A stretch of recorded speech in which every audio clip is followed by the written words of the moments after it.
Masih ingat kan kandungan gizi dalam makanan di video sebelumnya? Semua gizi itu harus kita penuhi dengan cara mengonsumsi makanan bergizi seimbang.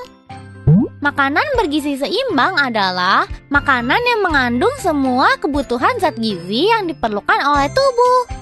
Namun, kebutuhan gizi setiap orang berbeda-beda. Misalnya, pekerja berat seperti kuli bangunan, atlet, dan petani memerlukan energi yang lebih besar daripada karyawan swasta.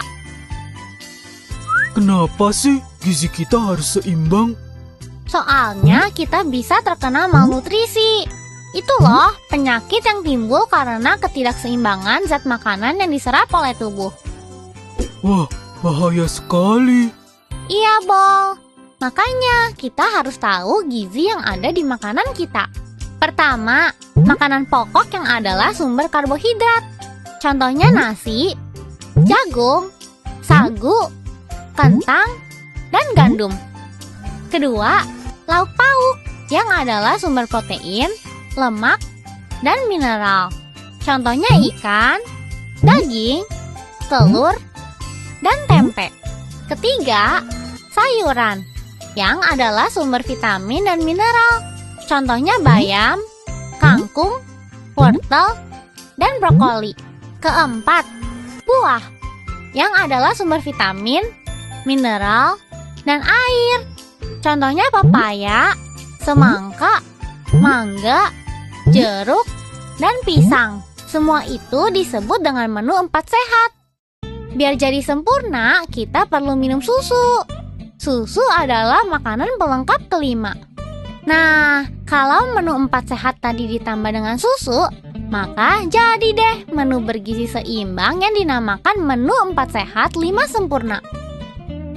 Kalau gitu sih, aku yakin. Setiap hari makananku udah 4 sehat 5 sempurna. Tapi, kamu yakin gak makananmu sudah diolah dengan benar? Memangnya yang benar itu maksudnya kayak apa? Jadi gini, Bo. Selain seimbang, kita juga harus memperhatikan kebersihan makanan juga.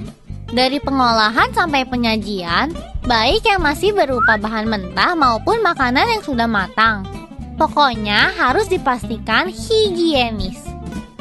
Bahan makanan seperti sayuran, daging, atau ikan harus dicuci dulu sebelum diolah. Lalu, agar gizi yang terkandung dalam bahan makanan dapat dipertahankan, kita harus mengolahnya dengan benar. Misalnya, untuk daging harus dimasak benar-benar matang. Sedangkan sayuran jangan dimasak terlalu matang karena dapat merusak gizi. Terus, Bol, makanan yang sudah matang harus disajikan dalam peralatan makanan yang bersih. Oh, kalau itu sih semuanya sudah ibu lakukan. Lagian kata ibuku nih, makanan yang tidak higienis dapat mengakibatkan gangguan kesehatan, seperti sakit perut dan berbagai gangguan pencernaan lainnya. Nah, tuh kamu tahu, Bol, kita juga harus perhatiin makanan yang sudah tidak layak dikonsumsi lagi. Nih ciri-cirinya. Sudah ditumbuhi oleh jamur, sudah dihinggapi kerumunan lalat, sudah berubah warna, dan biasanya menjadi warna-warna mencolok, seperti hijau dan abu-abu. Sudah membusuk, sudah kadaluarsa, sudah tercemari oleh hewan. Misalnya sudah dijilat oleh anjing atau dimakan oleh tikus. Dan terakhir, makanan yang mengandung bahan kimia yang berbahaya. Teman-teman jangan lupa untuk memperhatikan makanan kalian ya. Ingat, harus bergizi dan higienis.